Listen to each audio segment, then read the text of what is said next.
Okay, good evening, everyone.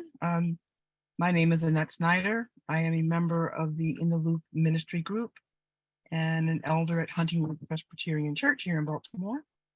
And this evening, we'd like to welcome you to our session, our Be More Human session, called Women of Color in STEM, Science, Technology, Engineering, and Math.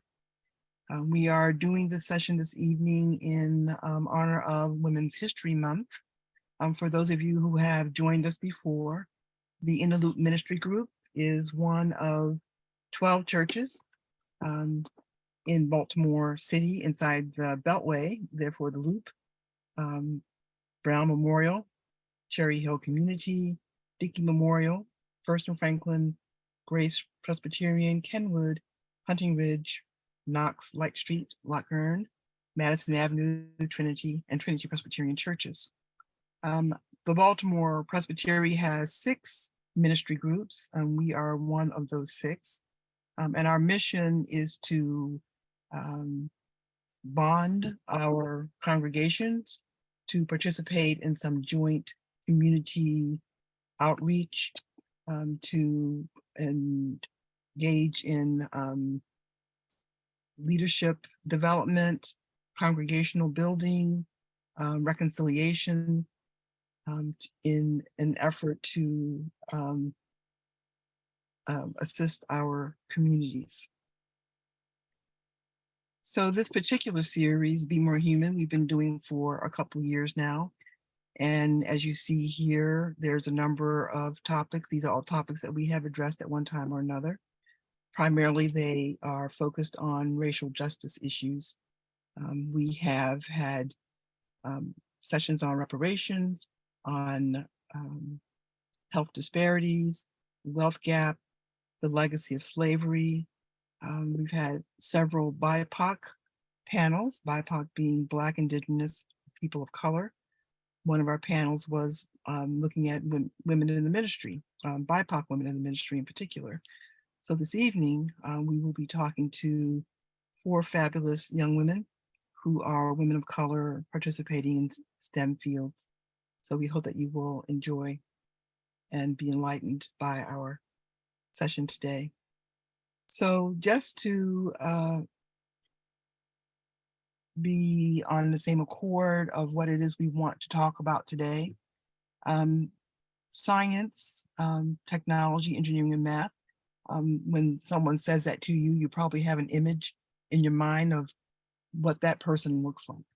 The quote, so-called mad scientist, perhaps someone with wild hair and a funny face like Albert Einstein, but usually a white male often. This quote, I think, puts a good context on what we want to talk about today, that these fields are often male-dominated in a male-dominated culture. And I think there's some important words here that we have become accustomed to exploring as we look at racial injustice and equity. So this male-dominated culture is supported or often goes along with unconscious biases, and sometimes not so unconscious biases, which we all have and need to be aware of, and often exclude people and demean people and cause inequities and injustices in various venues, even within our church, our society, in the world. In addition to that, this male-dominated culture, this sort of alpha male presence, often comes along with cutthroat pursuit of money and prestige. And I apologize to our male participants. Of course, you're not a cutthroat individual, but often it has been observed in areas or professions that are primarily male dominated. The striving to get ahead often looks this way. There's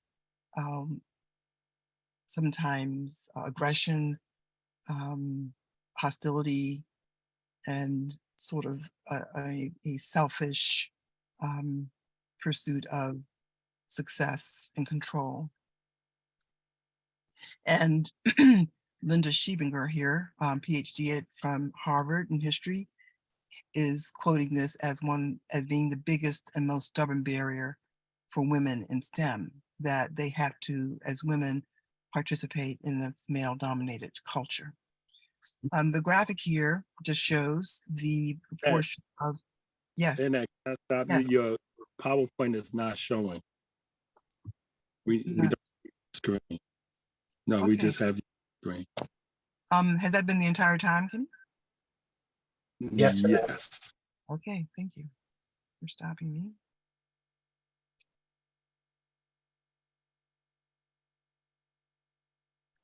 It's only been a few slides, fortunately, but let me try to get back.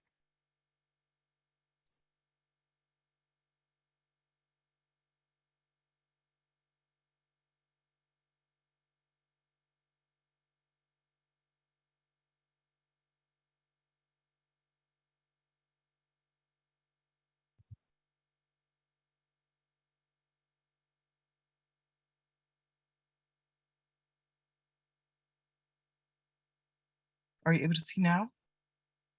Yes, full screen. Thank you. Sorry about that, folks. Okay, so I was just speaking to this slide, showing that the primary fields in STEM, the disproportionate number of women to men.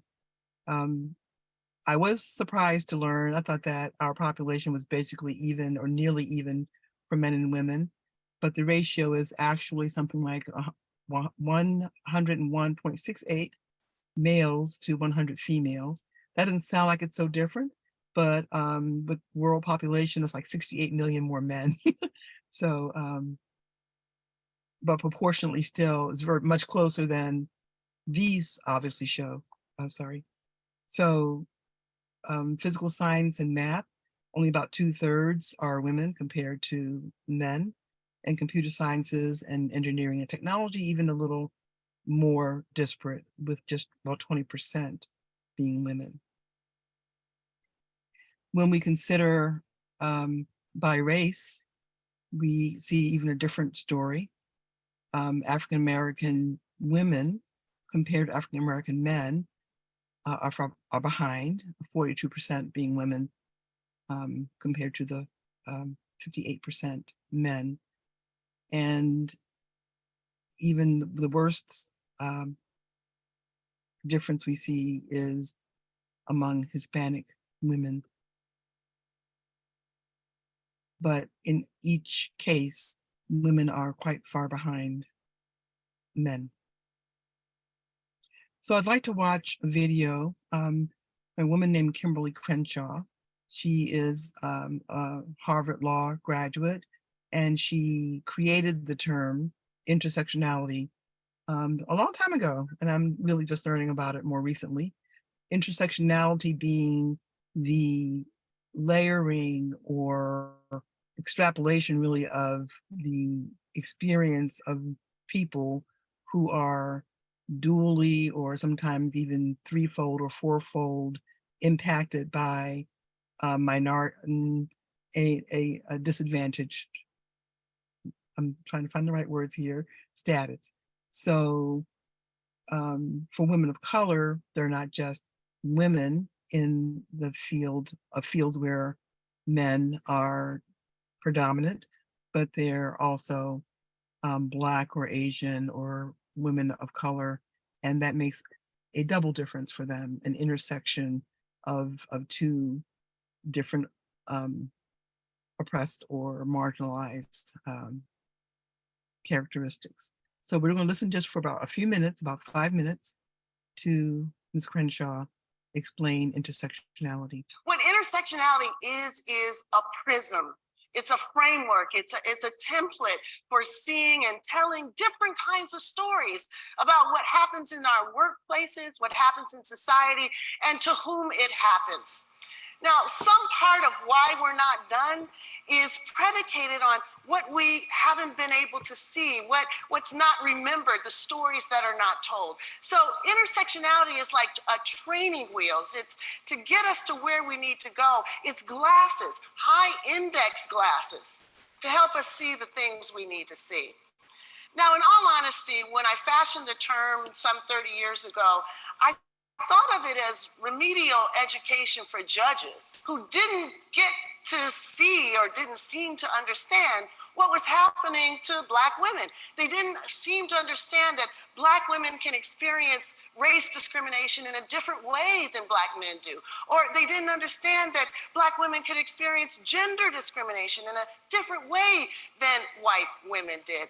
Emma DeGraffenreid's story, the woman whose story was told in this video, was a person who understood that problem. She was claiming that she experienced discrimination as a Black woman, but her employer and the court seemed to agree that since the employer hired Black people and they hired women, even though the Black people that they hired were all men and the women they hired were all white, that Emma DeGraffenreid couldn't prove discrimination.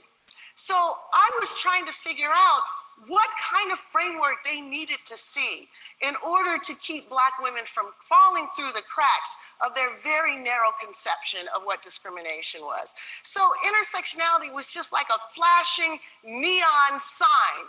I know you're used to thinking about intersectionality, discrimination in this way, but I want to draw your attention to where they overlap, where race and gender discrimination intersect. So the point of intersectionality was to say that what happens to Black women isn't the sum total of what happens to Black men and white women. It's different, and sometimes it requires a different approach. Now, that's intersectionality 101. I think a lot of people get that. But let's suppose Emma DeGraffenreid had actually won her case.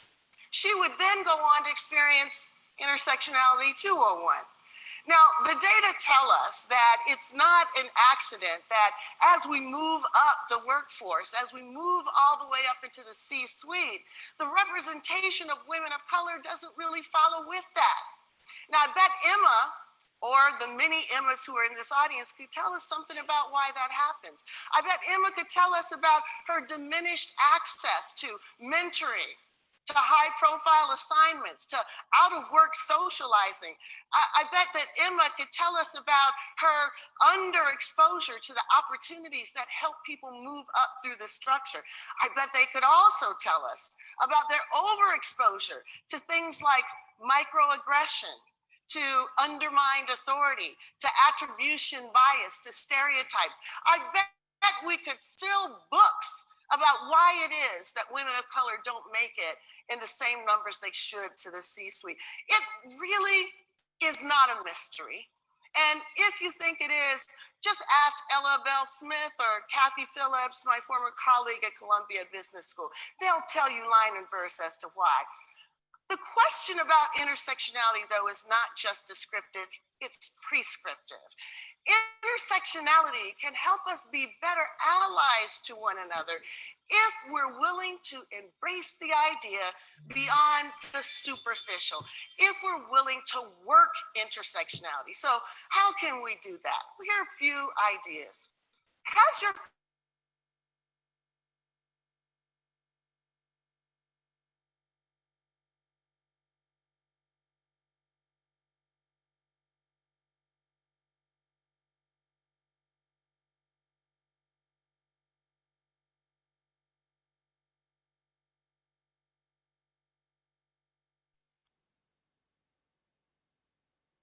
And that the volume has stopped.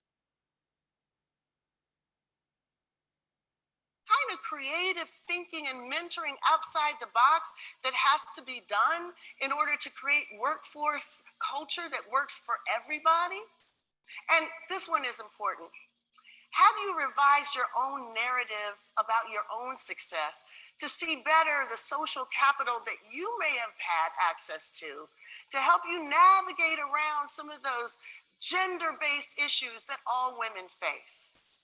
The reality is that not all employees are similarly situated. Not all of us can be imagined to be just like the boss or be the people who would be in his locker room or his living room. One of the challenges in allyship is being able to take that social capital that many of us have and figure out how to distribute it downward. Okay. So this gives us a little view of this issue and how multifaceted it is. Each person in an environment where they are having to adjust their language, their appearance, their point of view, perhaps, to fit in, never quite fitting in, experience the multiple forms of discrimination and exclusion that we can conceptually think of as intersectionality. I'm going to go on now, and we're going to just have a brief slideshow of some women who have achieved in these environments over the years. What intersection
Okay, hopefully you saw some folks that you had not ever seen before. There's hundreds of them, and we need to celebrate them and realize that we are better than where we have been, but we still have a long way to go. There are lots and lots of opportunities for women to be involved in the sciences, and it's essential that the perspective of women be joined to the effort, because it does make a difference. But for many women, the staying power with the adversities of having to adjust to the male environment that's not receptive to who they are and how we are, many fail. But tonight we're going to be talking with 4 fabulous young women. And I'm glad to say that they're young women because we have many decades still to see them grow and achieve. They're going to tell us their stories, their lived experience in STEM fields.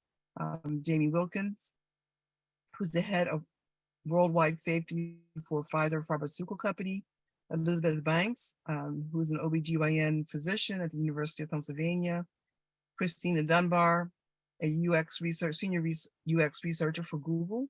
And Kaylin Moody, senior engineer at the Johns Hopkins Physics Lab. So welcome, ladies, and we are excited to hear from you, what your journeys have been like, what your hopes for the future are, and what you would say to young women who are interested in following your paths. Jamie, will you kick us off? Sure thing. And that's quite the promotion you've given me there, Annette. It's okay. I am the head. I'm the head of the Risk Management Center of Excellence in Worldwide Safety at Pfizer. So I actually report in to the head of Worldwide Safety and the Chief Safety Officer, Patrick Cabell, who's a great mentor to me. So that's an honor that you're giving me. And hopefully you're speaking my eventual career goal into the universe and into God's ears right now on this call. Like Annette said, my name's Jamie Wilkins, and I'm a senior director and head of the Risk Management Center of Excellence and Worldwide Safety at Pfizer. Prior to coming to Pfizer, I served in the US FDA as a deputy director as a division of risk management. So all of the drug and biologic risk management guidance that exists right now for the country, I had a hand in co-authoring or primary authoring. I'm a pharmacist by training. I've spent time in clinical work as well as in Medicaid program, but really found my niche in regulatory and industry pharmacy, which is your atypical career path as a pharmacist. A little about me and how I got here is when I was younger, I always wanted to be a scientist. I was highly intrigued by the weather. Tornado warnings were something that really caught my eye even in elementary school. So I always knew I was interested in becoming a scientist and being part of a science and technology high school in PG County, Maryland, Eleanor Roosevelt. I was able to really hone my skills and say, yes, when I go to college, I definitely want to major in the sciences. I was a biochemistry major with a minor in Spanish translation. But when it came to choosing a career path postgraduate, I said either I want to go into medicine or I want to maybe go into pharmacy, but I didn't really know what that meant. So I had an amazing mentor and advisor at University of Maryland College Park, which is where I went to undergrad. And he said, you know, have you thought about being a pharmacist? I said, well, you know, I had some family members that worked in community pharmacy, which actually I ended up having a really nice time working at CVS and student and technician capacities for 15 years, believe it or not. But he said, they also work in hospitals. And I said, really?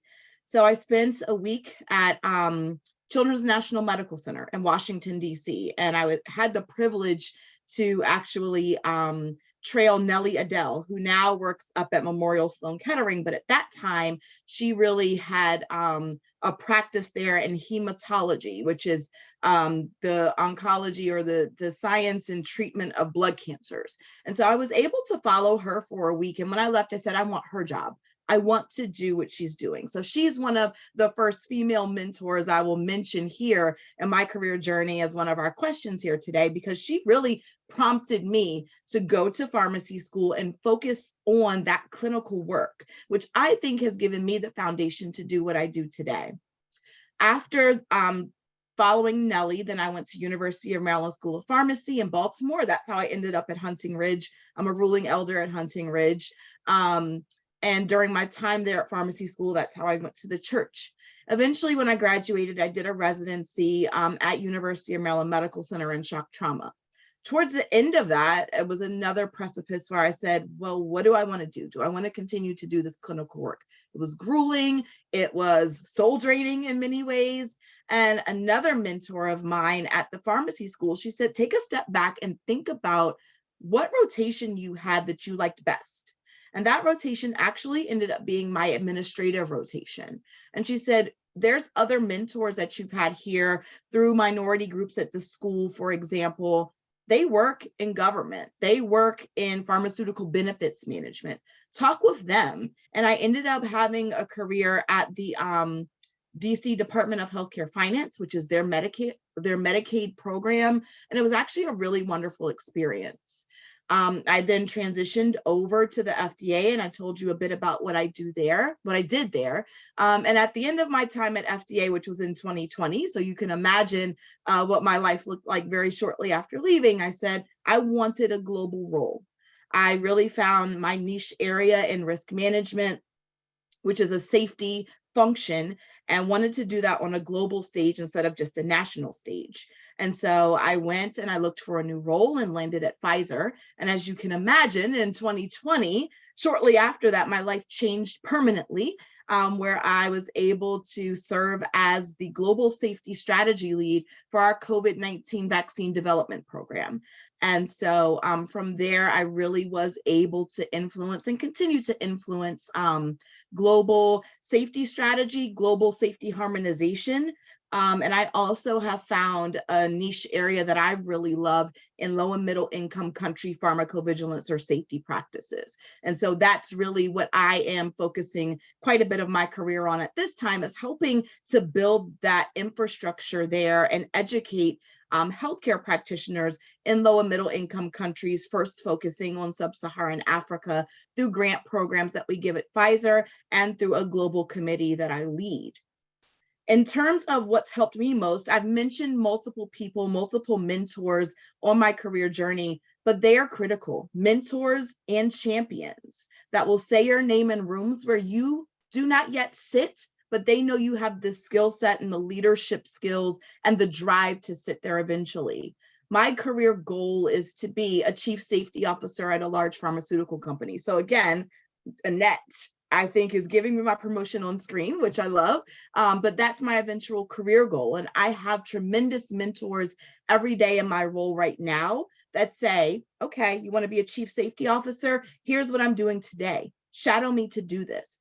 Give me tasks that have never before been actually done, and don't give me instructions and say, hey, make this happen. And I do. And it stretches me and it pushes me every day. So when that opportunity does present itself, I'm ready.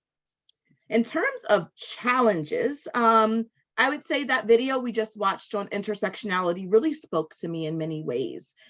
In terms of now that I am really sitting in meetings with our C-suite, with our upper level management, I'm typically the only one in the room, whether that is a woman of color, whether that's a woman my age. Our chief medical officer, fortunately, is a woman of color, but aside from she and I, there's no others in the room.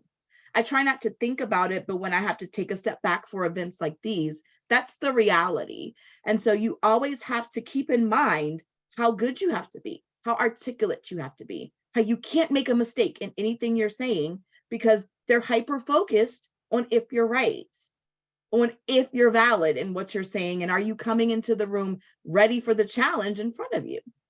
I would say in general, a lot of what I have faced is age-based discrimination in terms of, oh, you're too young to be in this position. You're too young to have known this. You haven't been in your career long enough to know or understand this. And really having to dismantle that thought process walking into a room. I will say that my company, I feel, has given a lot of focus on trying to do diversification efforts. The success of that being varied. I think that's just across professional industry in general. The focus is nice. It probably would make me happier to see a bit more in terms of the diversity actually manifest, so that there's enough room for everyone at the table. And I think we need to see that put in action. For people that are interested in a career like this, don't take the word no. The only time that the answer to a question is no is the one that you don't ask. If you have a task that you want to try, if you have something that you'd like to experience, ask. The likelihood is that someone's going to be happy to mentor you or assist you as long as you're willing to put in the work and time. Don't be scared of science and math. They're fun. For me, they make sense in a way that once you learn the rules of things, it's easy to apply it and apply it to things that you've never done before. every day I have a new task to do or mystery to solve that we haven't yet encountered. And it really keeps my job and my role very, very interesting. So I'll stop there, Annette. I'm not sure if there's anything else you want me to add, but that's a bit about me and what I do and what I've experienced so far. Thank you, Jamie. That was fabulous sharing. We'll have some questions and answers in a bit. But Great. next, let's hear from Kaylin Moody. Kaylin is an associate engineer at the Johns Hopkins Applied Physics Lab. She began her career at APL in 2015 as an intern. Her current focus is applying machine learning to sonar system technology. Kaylin is also very passionate about empowering the next generation of women in STEM, and she believes that giving back is the best way to pay it forward. Kaylin? Hi, everyone. Good afternoon. So like Annette said, my name is Kaylin Moody, and I work at the Johns Hopkins Applied Physics Lab. My journey to engineering, it started in high school. So they had a technology and mathematics magnet program, and one of my technology teachers, when I was talking with him, I said, I really like science and I really like mathematics. And I was having, I guess I was just trying to figure out how, if there was a way that I could do something that involved both of them and not just one. So he suggested that I looked into engineering.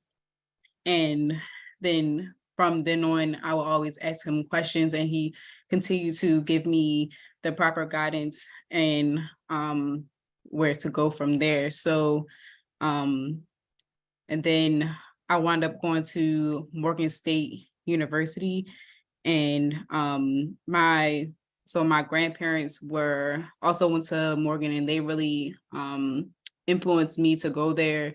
We used to go on like college visits, and being able to kind of see students that looked like me, who were doing well in the STEM and engineering fields. I think that really did have a large impact on my decision to go to college and to pursue engineering. And while I was at Morgan, I was able to intern at APL, and one of my mentors, who's still a mentor to this day, she, before I started interning there, we would just like meet for coffee, or she would always just give me guidance on how to like approach things sometimes while I was in college. So having that person willing to mentor me even just while I was in college was very helpful. And now that I've been in the field for about 5 years, I would say I've had, I would say I haven't experienced probably kind of like the outright blatant kind of racism, but you do notice when you are kind of like, oh, it's the only person in the room, the only woman or the only Black person. I would say one of the toughest times that I've had as a Black female engineer was probably when I was in graduate school. I went to Hopkins to get my master's, and my first semester, it was really hard adjusting to Morgan State's culture versus Hopkins culture is very different.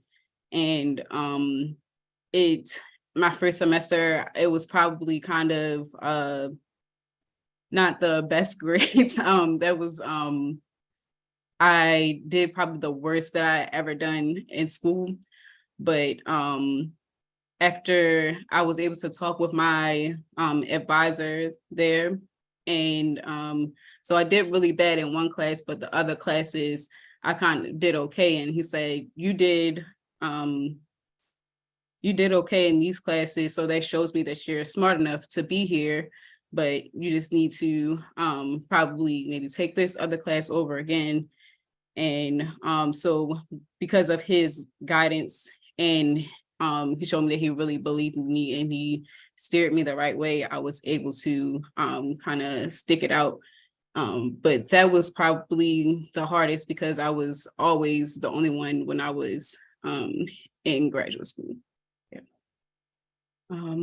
I think so. That would be it for me. I don't know if there's any other questions or anything else that you'd like me to answer. All right. Thank you very much, Kaylin, for sharing your life. I can tell that it's very important to you and it's a lot that you've done and a lot that you're going to do.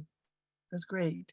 Next, let's hear from Elizabeth Banks. Elizabeth is a physician, associate professor of clinical OBGYN at the University of Pennsylvania in Philadelphia, the Perelman School of Medicine. She received her undergraduate degree in public health studies from Johns Hopkins University and her medical degree from Case Western Reserve University. She completed her residency in OBGYN and completed a fellowship in minimally invasive gynecological surgery, that's a mouthful, from Creighton University in Phoenix. Elizabeth is a pelvic surgeon and sees patients with chronic pelvic pain, and she currently lives in Philly with her husband and her little boy, who's 9 months old. Elizabeth. Hi, everyone. I think, for like everyone has echoed, I was always interested in math and science, and I always knew I wanted to be a doctor. A big part of, similar to the other panelists, a big part of my pathway to science was in high school. I went to a magnet math, science, technology, engineering focused high school. There I did not only a lot of other courses, but a lot of research. And I was able to get my hands into research in hospitals and at these large health and science centers. And that really confirmed my interest in the area. In college, I did more of the same. And additionally, I did a lot of volunteer work where I learned about kind of the social and the economic impact of people's lives on their health as well. And that really, I really love the social component as well as the math and science component, the human component of math and science. So that really kind of confirmed my decision to pursue medicine, because medicine really has that lovely intersection between the interaction of people, the art of medicine, and then also the science and technology that you get to apply every day in a very real way. Additionally, through my degree in public health, I learned a lot about disparities in healthcare and disparities, especially for women. So that's when I started really becoming interested and caring more so for women. In medical school, I definitely tried to keep an open mind and allowed myself to be immersed in all the different fields within medicine. But once I did my rotation in obstetrics and gynecology, I was like, no, this is it. I found my people. I love the surgical aspects. I loved delivering babies.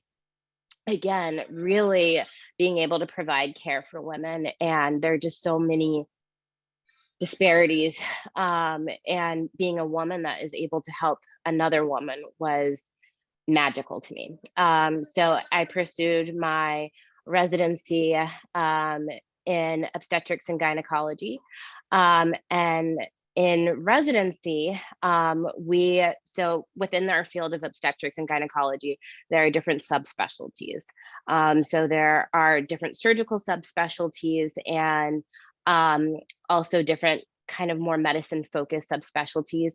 Generally, our field is divided into two big categories: obstetrics, which is the care of women and delivering babies, and then gynecology, which is really more surgery focused, a little bit more medicine focused. And within gynecology, I did my rotation in minimally invasive GYN. And our attendings are at the University of Chicago, the group that did minimally invasive GYN, they also treated a lot of pelvic pain. And for me, that was the first time I had really been exposed to that, was on that rotation. And one of the things, again, that I had always been interested is just in the disparities in healthcare. And pelvic pain is really one of those areas that's a huge disparity. Very little is known about chronic pelvic pain. Often women feel marginalized or discriminated against, especially when they present to their providers and are told that this is all in their head, this is just a women's thing, women are supposed to have pain. And that's often not true. That is 100% not true. So that really kind of piqued my interest in that area. And I was actually very good at treating that and had the bandwidth to treat women with chronic pelvic pain. Additionally, I became very interested in the surgical aspect of the field as well, because oftentimes there are many disease processes that affect especially low-income and Black women more so than other patient populations, such as fibroids.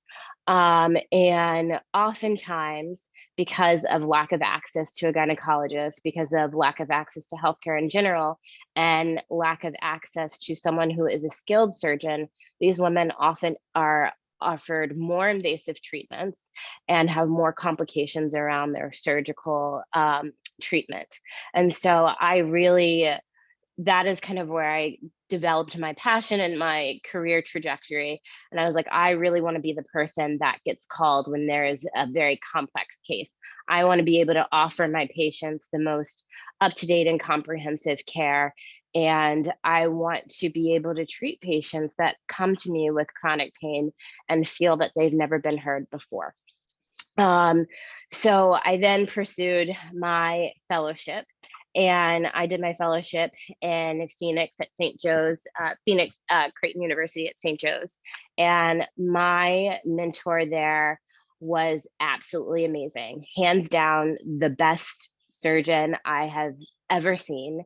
Like, if anyone in my family ever needed surgery, trust him with my life.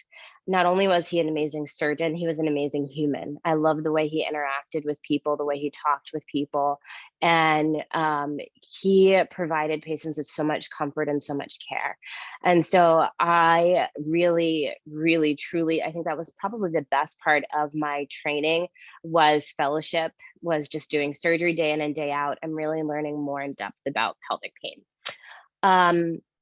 Once I finished my fellowship, my husband, in the meantime, who is a cardiologist, also finished his fellowship, and we had to decide where we wanted to live. And his dream job was at Penn, and they were also looking to expand their program in minimally invasive GYN.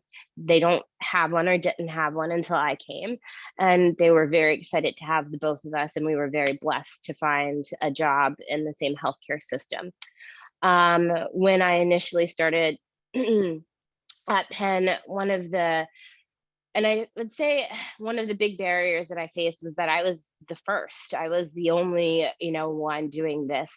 And, MIGS, or it's which short for minimally invasive GYN surgery, is more of a new field. So not only was I straight out of fellowship, this young African-American physician, of which there are only 2% of physicians are female and Black. I was also the first person that was doing minimally invasive GYN. So I really worked very, very hard to build my practice and build a reputation as the person that would be the go-to. Along the way, I think the people that have helped me the most, again, have just been finding people that have career paths that look like what I wanted to do, and having the mentors. My mentors in fellowship were amazing at shaping the type of surgeon that I want to become. There is one other person in Philadelphia who also does minimally invasive GYN, and she's about 5 years ahead of me, who has been an amazing mentor.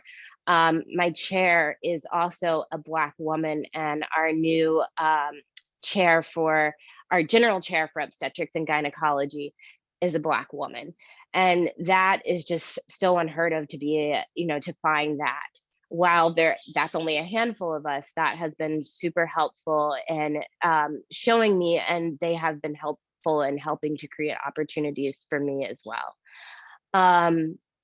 I think the hardest challenge about medicine in general is delayed gratification. It's a very grueling process, long years of training. So oftentimes we're delayed in starting our families and being able to start our families. So, now with a very small child, it's hard to balance that the work-life balance is very difficult to balance, having a very demanding work schedule and, wanting to further my skill level, and then also taking care of a child as well. But it is very helpful to be in an environment where that is supported. The other challenge I will speak to that, I faced throughout my training, and even still as an attending, is that because only 2% of physicians are female and Black, and because I do look young and am young, I often get mistaken for the student, the person who's cleaning, the tech, the nurse, and, not discounting any of those professions. That's just not what I do. And it is always, that's the first thought in people's mind. And it's constantly questioned, are you old enough to be here? But that being said, I think that most patients, once they hear me speak, once they see the care that I provide, it puts them immediately at ease. And again, the biggest thing I would say to people that are looking to pursue the career path that I did, and, echoing the other panelists, it seems like a lot of this is really starting in high school and having supportive parents, supportive education young, and then finding those mentors that can really help you create the exact career path that you want to. The last thing I will say that I wrote down is to say that imposter syndrome is very, very real. Constantly, I always second guess, am I supposed to be here? Even though I know I have put in the work and the effort and I have, the intelligence to be here, you're always looking around and saying, oh, well, am I supposed to be in this room? Am I supposed to be, at this position? And I think that is still a very, very real challenge, but it is helpful to have those people around you that tell you and reaffirm that, yes, you are supposed to be here. That is all I have, unless there is anything else that Annette, you wanted me to speak on. Well, Elizabeth, that was quite a lot. I'm ready to move to Philadelphia and have you take care of me. Anytime. Wow, thank you. It's inspiring. We're going to hear from one more speaker, and then we're going to let our audience talk to you, because I'm sure they have lots of questions and comments that they want to share with you. Thank you so much. Our next speaker is Christina Dunbar. Christina is a senior UX researcher, and I have learned that UX means user experience at Google, and she leads research in the advertising space. She spent the last 10 years at Amazon and other companies leading and managing generative research that enables cross-functional partners to understand customers' needs. And she's been at many different companies. Prior to Amazon, she led UX research and design in home services and healthcare, public companies, and even for the federal government. Christina has a master's from the Indiana University School of Informatics, and she is focused on human-computer interaction. Christina. Yeah, thank you so much, Annette, and really excited to be here with everyone.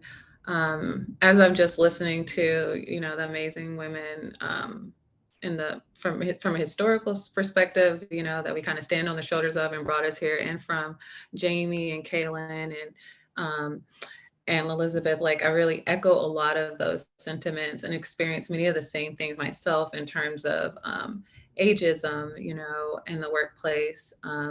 And sometimes, that can cause you to be upfront about, hey, I'm, not come out and say what my age is, but hey, this is my age, because people make the assumption that you're, younger than you are. And so like they said, you're not up for those opportunities in the workplace. And I know another thing that, that was mentioned was just in terms of feeling imposter syndrome. And I think, of course, in my case, especially being mostly a first generation person, not really knowing or feeling like you had the foresight in some cases to know what steps to take, especially in the corporate world, or in what path to follow, who to ask for help, or how to figure things out. And so you just kind of muddle through and figure out the best way. And so I really echo some of those sentiments. And then on a personal note, just getting equitable care as a Black woman, and like you said, not having physicians tell you that, oh, that's normal, when you really feel like, no, this is not normal. So I really appreciate hearing from the other ladies on the panel. It just had me reflecting on a lot of the similarities in our experiences and things that I had also dealt with. And so I'm so grateful that there are Black women in these fields on the panel, and are changing that path for other women down the road. But yeah, in my own experience, I actually did start off, I can say kind of the typical minority or marginalized person who excels in school. Your parents push, kind of support your family members, relatives, or teachers, encourage you to go into, be a lawyer, be a doctor. So one of these professional fields, pharmacists, these professional fields. And so I was kind of in that same path. And, it said, okay, I'm going to head towards the medicine route. And so for a long time, I was in all the science camps. I was doing all this, went to volunteer at the clinics, and, did a lot of things up until, and even went into college thinking that I was going to pursue a path in medicine. And I think Elizabeth hit the nail on the head when she said it's a lot of delayed gratification as a physician. And I had a lot of friends who were at different phases of their career in medicine. And when I actually got to college, undergrad, I learned about this new field, human-computer interaction. And it was actually something I had never heard of. So I didn't know about what is human-computer interaction. I wasn't the most tech-savvy person going into college. I'd done some computer, like summer camp type of things, but I hadn't really had a strong interest in computer science or computers, except for to do, some graphic design side projects that I like to do. So I really didn't know about this. And I think it speaks to just the fact that technology is ever changing and evolving, and there's so many jobs of the future that we don't know about. And if you are a woman, a Black woman, or another person from a marginalized community, you may not even know what's the possibilities and what's out there until you get exposed to that, like in college. And so I've learned about this field, and this is day one. It's like welcome week, and they had these different tours of campus, and one of them was at the School of Informatics. So I called my mother, and I just said, hey, I'm interested in this program, this new degree. And it seems like what I ultimately wanted to do, talking about like what prompted me to choose a career in STEM, but really a career in anything, is helping people. And so I saw that this particular field of informatics and human-computer interaction, what they do is they bridge the gap between the social sciences and the technology to solve real-world problems for people. And so that really excited me. And so, but my mom, what do you know about this? At this point, I couldn't articulate it that easily. So it was kind of like, stick to medicine, keep on the chemistry, biology, you've been doing it this long. And so I did up until I got to organic chem. And I know, Elizabeth, that's the weed out. It's the weed out, but also it was for me a turning point, because it's the realization, like, am I going to keep going down this path? I've done a lot of shadowing. I've done all the clinics, and I decided, you love it. Okay, go Jamie. I decided, for me, I wanted to pursue a different path, right? I wanted to try this human-computer interaction. I wanted to do this technology path, and I wasn't exactly sure. So I did kind of have a circuitous route, a little different maybe from other women on the panel. I went off and did a couple of different other fields. I thought about pre-law. I tried, social work even. I did a couple of different things. And then I finally realized I actually got out of school. It was in the middle of a recession. So it was not the easiest time to get a job. So I decided to go back to school. I went back to school, and that's when, magically I kind of came back to this informatics, and it had become, more people are getting into this program. And that's when I decided to go ahead and pursue this field. And it really opened up a lot of opportunities for me. And I did get a lot of support. We talked about mentorship, and it wasn't as maybe formal, but it was in an informal way where my professors would always point me to opportunities, whether it was internships or it was, different scholarships, different programs. And that really encouraged me, because just like many of the women on this panel, and probably many of you listening, I was typically the only Black woman, the only Black person in most of these tech scenarios. So when I went to, get my first internship in tech, which was at an ed tech company, educational technology company, I was only woman. I was the only Black person. So we talk about intersectionality, and it's so hard to think about the kind of things that are hidden. She talked about that space, and it's like, I don't even know what I'm experiencing, because there's no one there to tell me that what I'm experiencing is different or I'm being treated different. And really being able to see how to rectify that, and think, oh, I'm not making things up. This is really happening to me. And that's, we talked about imposter syndrome a little bit. It's like, am I being discriminated against? Am I being treated differently? Or is this just, standard, work situation? So that second guessing, I think, especially as a person of color, that self-doubt, that discrimination or microaggressions can create, can be really troubling, especially when you're the only person that looks like you in a space. And it can really, hurt your confidence, I think, and cause you not to focus on the really important work that you're there to do. And so I've learned, through my journey which has been a challenge I've had to overcome, to be able to understand like the historical context of what, discrimination is, racism is, intersectionality, and be able to, being a woman, and being able to then think about the work I'm doing and kind of be able to diagnose, this is something personal, or this is something discriminatory, versus this is something that's objective about the work that I have to do. And so, it's just something I've had to get through, but I think a lot of us have to get through that, right? And I've been involved, just like many, I think Kaylin mentioned, like giving back, and I've been involved in, created the Black Employees Network at Amazon, specifically for people who are in user experience. So bringing all the Black people together across the company, because most of us, it's a large company. You talk about like 600,000 full-time employees, and maybe one Black person here, one Black person there. And I think during the pandemic, 2% was the number that rang true. So 2% of women, Black women in STEM, 2% of Black women in certain roles. It's just like 2% is a common number theme. And, I wanted to do something how can we break the 2%? How can we build the community, leverage our networks, amplify each other's voices? And so that was the intent with, my work that I did there with, the Black Employee Network at Amazon. And then, just continue to do that, mentor people when they reach out to me, and give back. I think it's so important. And yeah, I'll stop there. I know there's probably questions, but that's just a little bit about my journey. Thank you so much, Christina. Thank all four of you for sharing your personal stories. I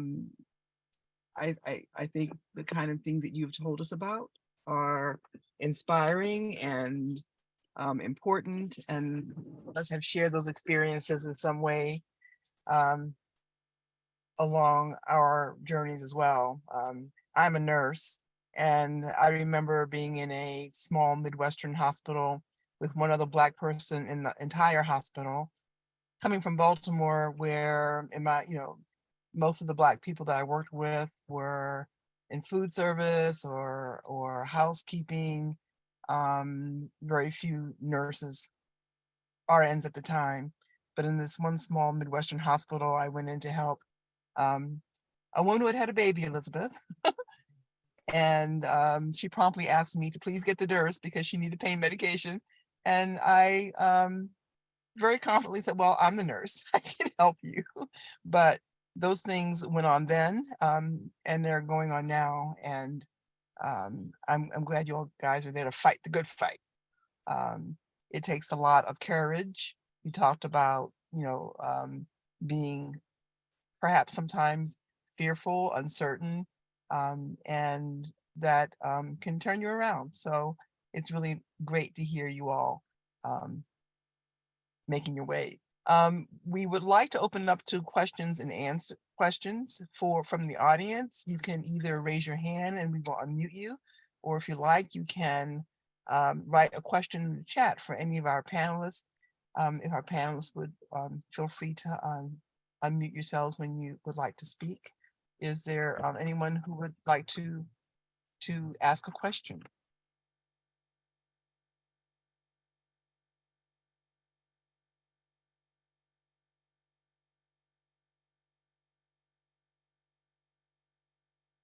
Well, I'll ask a question while everyone's getting ready.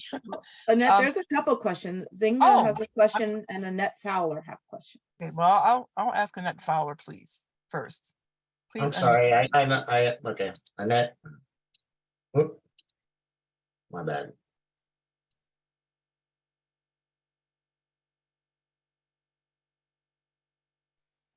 Okay, Annette, I think you might be able to unmute yourself now.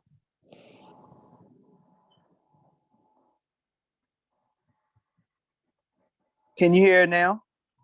Yes, we hear you, Annette. Okay, all right. I thought I had. I'm sorry. Well, I just wanted to say that I thank everybody. I enjoyed every single presentation. I enjoyed again hearing the information that you shared in the beginning, and I think it's just wonderful. My only regret is that I wasn't able to get this information to more people so that they could hear it. It was very good. I just love listening to y'all talk. And I think it's just, I'm so proud of y'all. So I think it's all good. I appreciate it. Thank you for doing this. Helpful information, especially the fact that you don't give up. And this is the thing that when we're looking at women history and Black history or African-American history or Hispanic, whatever we talk about, we always run into the people who never give up, no matter what the obstacles. And so I thank y'all for not giving up and for being on tonight.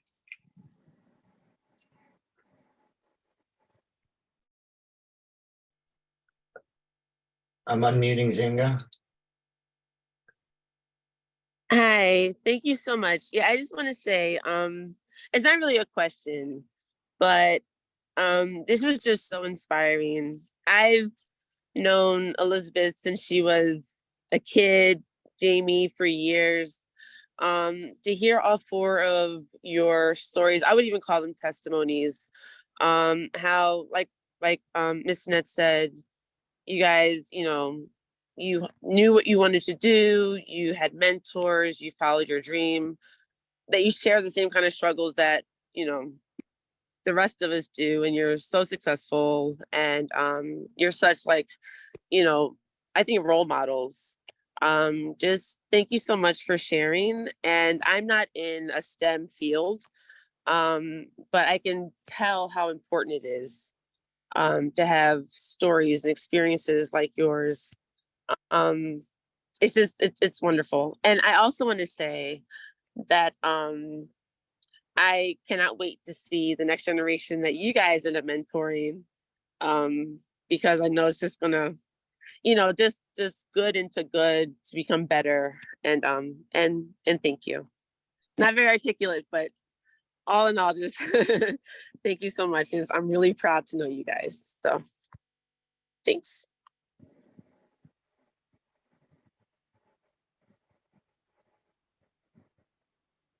Charisse? Hi, yes. First, I'd like to echo that I am really so proud to hear our panelists speak, and even more so than when we were working on this. And I do want to say I'm particularly proud of Christina Dunbar, who is my niece, who I've watched grow in her career path, and what you talked about. All of you touched on the importance of mentors as you were moving forward, and I'm struck with when you talk about the 2%. Has it been difficult to gain access to mentors? And you also talked I think everybody almost mentioned that you were at least second generation college. So for students who may come along that for whatever reason are not exposed to that 2%, or who have not come from families that have college graduates and so forth, what would you recommend to them in terms of finding mentors? That's I a can really start. good question. Go ahead, Christina. You can start. Oh, I'll just be brief. I think a lot of the mentors I had were not Black women, obviously, because I was usually the only Black woman or even Black person in most of the tech spaces I've been in teams, and this is like up to leadership level. You're talking about a whole org here, at different companies, and so I look, it's when you find that person who speaks up for you. I think Jamie may have mentioned this earlier, people are in rooms that you're not in. And a lot of times it was, a white man, for lack of better words, that was the one that told me about an opportunity, or a white woman that told me about an opportunity, because those are the people in the positions of power in these tech companies. And so I think the mentors, especially if you're going into an area where they're like, it's a new field, or there's not historically been any people of color in that field, most likely the mentors may not be like you. So then it's looking at people and what they value, what their interests are. Are they interested in helping? Are they interested in making tech equitable for all people of all ages, all backgrounds, all races? Are they interested in are they involved in initiatives around the company that are trying to bring people into the company that look like you? I think that gives you an idea of who could potentially be your mentor, or even ad hoc conversations and people speak up for people. Really listening, who could be that person. And as regarding the 2%, I also heard that there's a lot of burnout, especially with women. I think Elizabeth talked about, you work so long to get into this field and to stay on top of things, and you have you have these different barriers, and there's Black women that leave the field. There's women in general leaving the field, but especially Black women who tend to have a lot of responsibilities at home and other places, more than, I guess the standard employee has, when you take on a lot. And this has been some of the things that I've heard regarding that 2%, and especially with Black women specifically. I think I would echo what Christina said, is that while I have had Black women mentors, I feel like as I've moved up the career ladder, there's fewer and fewer of them. And that my champions have not been people of color, because they're the ones sitting in the rooms. They're in the positions of power.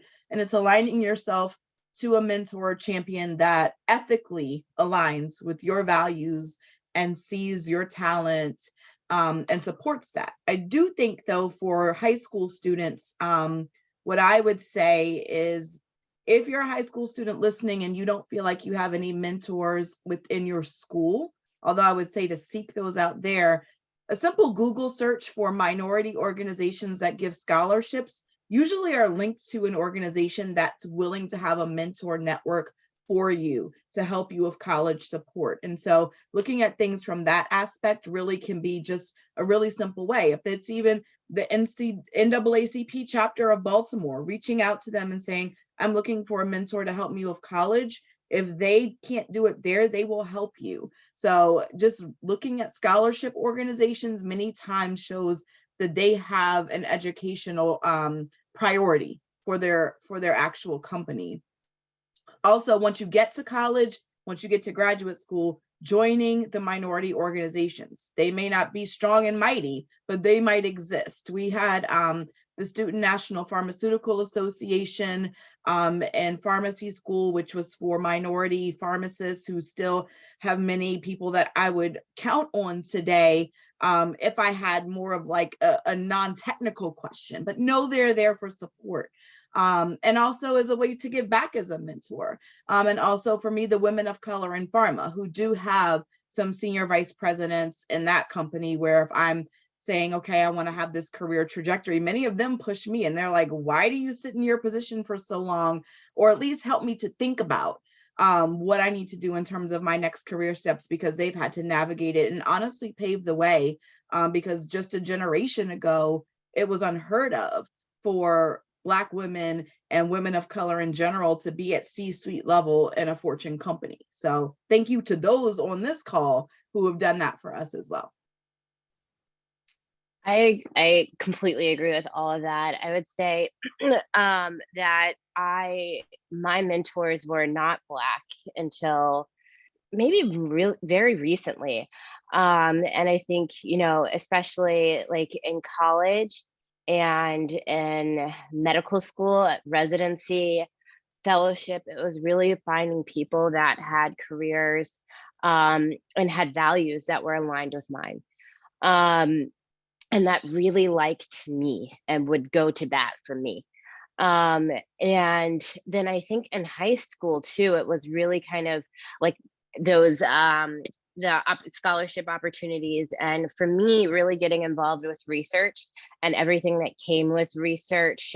So going to research fairs and then getting involved with the different research groups at different hospitals. And my teachers were big advocates. And those opportunities were able to help me find a mentor. And then as I was going through medical school, just my cohort of peers and also those organizations, the minority student organizations. So we have the Student National Medical Association that was very helpful as well. And those connections I have to this day. And it's helpful to continue to have that cohort and to listen to everyone that's going through the same thing. One of the things that has also been very helpful too, is there are so many great podcasts now, and finding like-minded people and people that have your career and look like you who have podcasts. Or I know social media is like kind of iffy, but there's a lot of great stuff on social media with young Black physicians especially. So I think that can be helpful. Sandra's had her hand up, and I'm sorry, Kaylin. I was just going to answer I think it says young woman's question in the chat about finding internships. I would say you could try going to the NSBE conference, so the National Society of Black Engineers, or maybe the college fair at your school, or sometimes just asking your professor, one of your professors that you may have a good relationship with, just talking with them, and they can maybe give you some guidance. Yeah.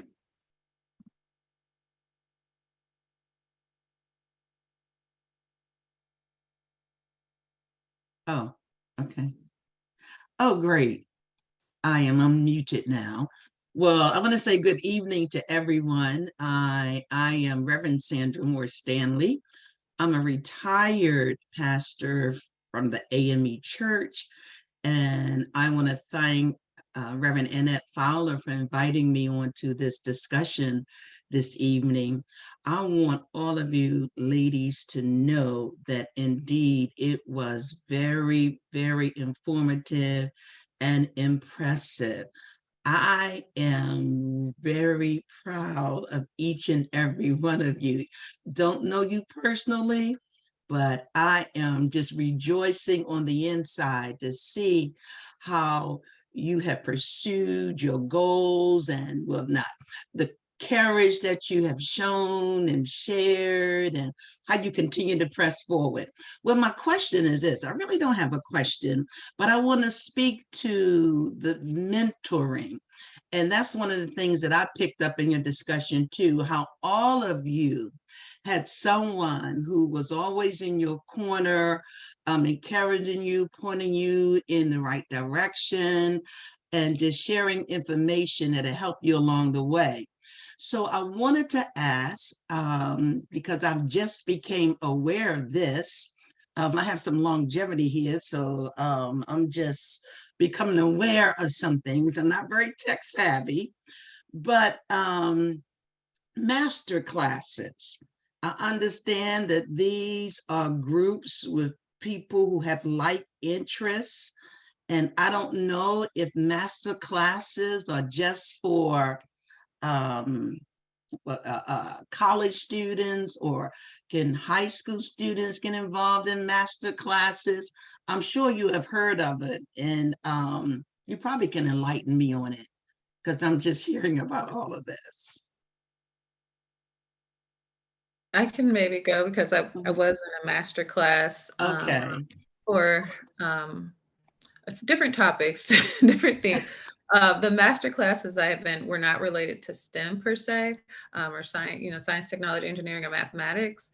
But it is exactly what you described: people, like-minded people who are all interested in a certain topic and motivated to share resources, learn from each other, kind of force multiply in terms of learning the steps, accelerating the steps. I think this happens organically and naturally when you're like in school, in group, especially when you do group projects and undergrad or in grad school. But once you're out of school or you're taking a non-traditional route, how do you do that? How do you learn? And so I think there's a lot of really great masterminds out there in different courses. I know that there's like I consider like Girl Develop It, I think it's called, or please correct me if I'm wrong. I think it's like I was in part of that group of like you could doing like JavaScript, you can do different types of HTML, CSS. You can go to this group and it's all, I think there may be a small or no fee, and you can learn how to code. And there's all kinds of programs like that. So I would probably do another Google search, not to, not to point to Google, but definitely do a Google search. I'm sure you will find whatever interest, whatever topic of interest. If you're learning, there's so many free resources. I would just be mindful of that. Don't necessarily have to pay. There are some masterminds that will charge a lot.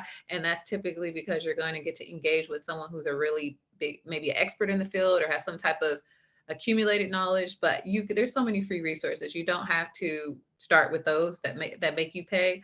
And then the last thing I would say, just when you were talking about mentoring, is like, I really believe that like God, I don't believe in coincidences. I really believe that God, brings people into your life. Yes. There's a connection there and you're open to that opportunity. And then those people recognize it and and then you get that opportunity. So I also think that it's about, recognizing the blessing, putting in the work, putting in your end in terms of the effort, and those opportunities will come.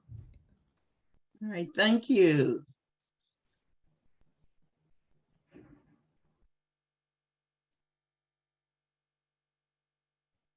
Well, are there others with questions or any final comments from our presenters? I just wanted to thank everyone for the feedback they've given us. From that aspect of things, it's really heartwarming when we work this hard every day and you don't get this kind of pouring into you on a regular basis. And so it helps us, at least for me, it will help me work harder tomorrow, knowing that I can be out there and inspire someone. We have our heads down every day, all day, working so hard on our missions, because I look at work as a mission in many ways as well. But I really think Zinga and Annette and everyone else that really poured into us tonight as much as, we were able to pour into you all. So thank you for that. Chris has a good question in the chat, and meanwhile, Charisse has something to say. Actually, I was going to say something, but I read Chris's question, and I think it's a really cool question. So can we take that, Frank? Christopher Watson is asking, what's the coolest thing you've ever gotten to work on or to do? That is a great question. The coolest thing?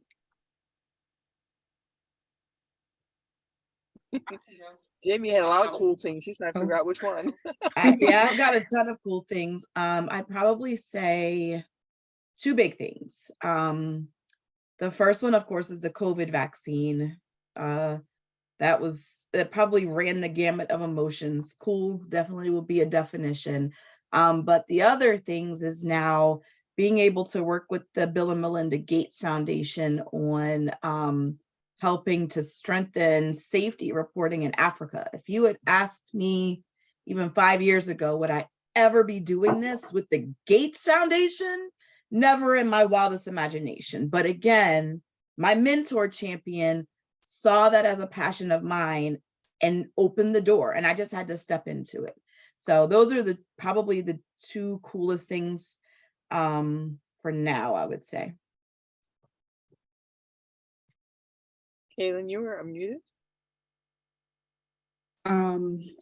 So I'll go over two as well. When I was in graduate school, I got to work on a remote stethoscope. So we were working on modernizing the current stethoscope. So basically, instead of the normal thing that you see doctors where it's going to developing it into a Bluetooth kind of patch looking stethoscope. And so the hope for when that research finalizes is that it will be able to use it in third world countries and a lot of places where it's hard to have access to healthcare. And more recently, one thing that I've gotten to work on was applying machine learning to helicopters. So we do research with the Navy, and I got to use different machine learning technologies to identify objects in the water on a helicopter. So I didn't get to actually go on the helicopter, but I was able to help set up a test, and we were able to actually identify different kinds of buoys in the water. So I thought that was really cool. Yeah.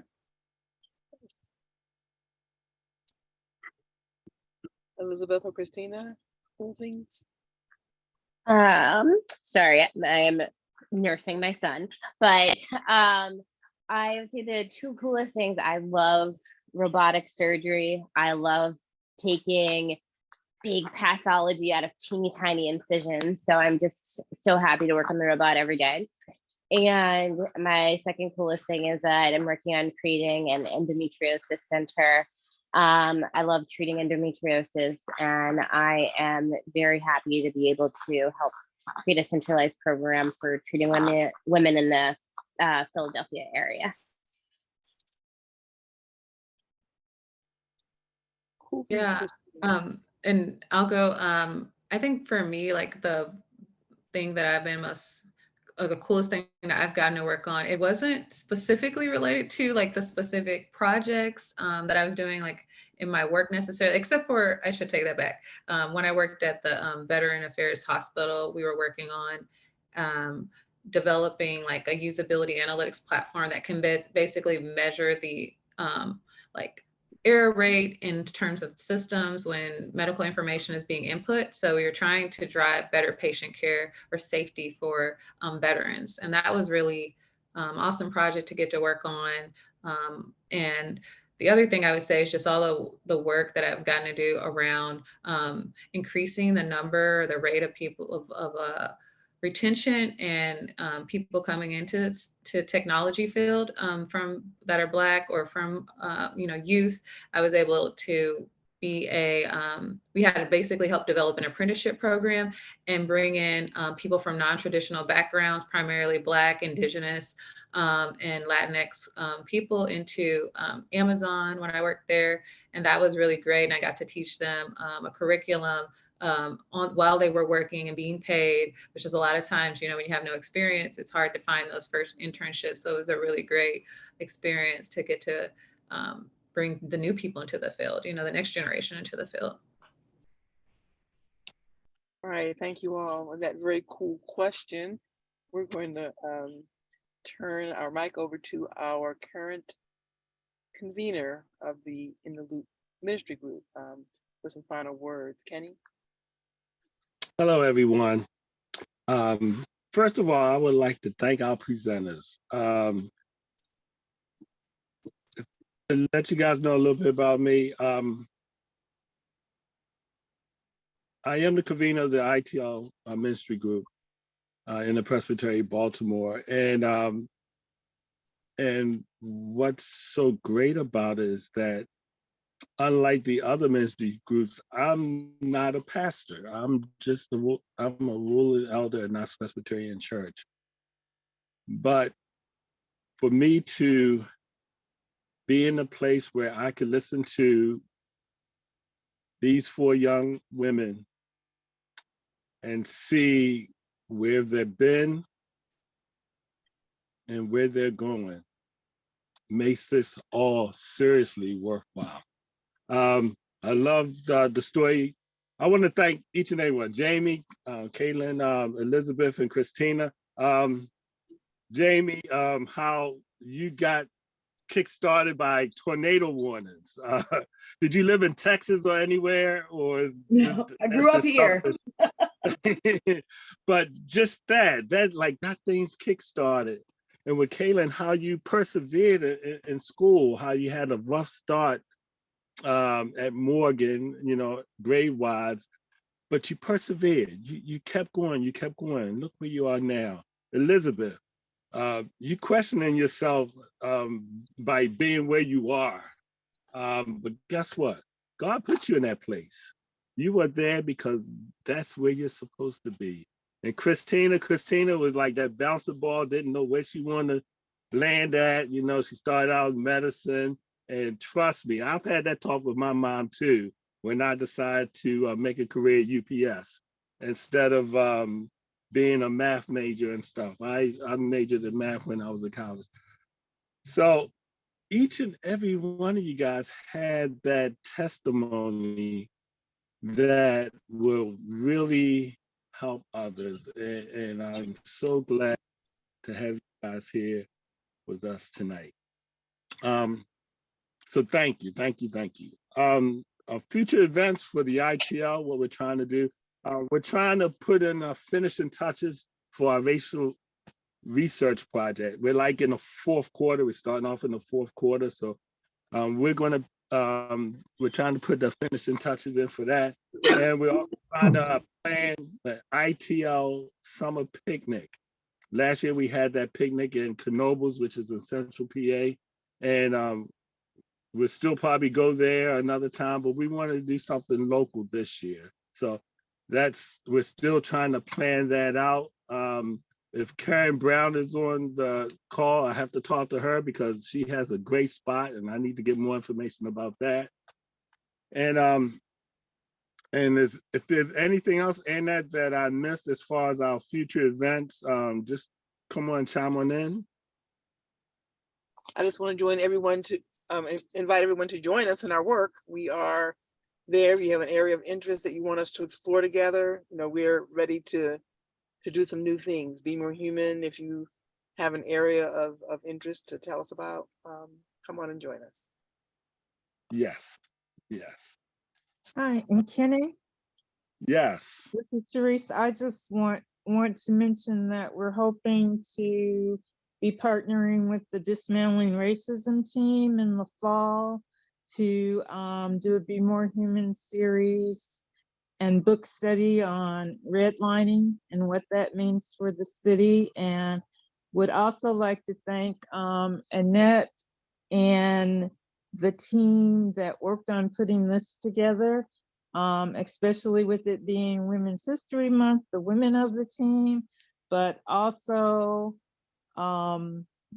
we say all of our mentors may not be Black women, and we just recognize Chris Watson, who also worked very closely with us on this as well.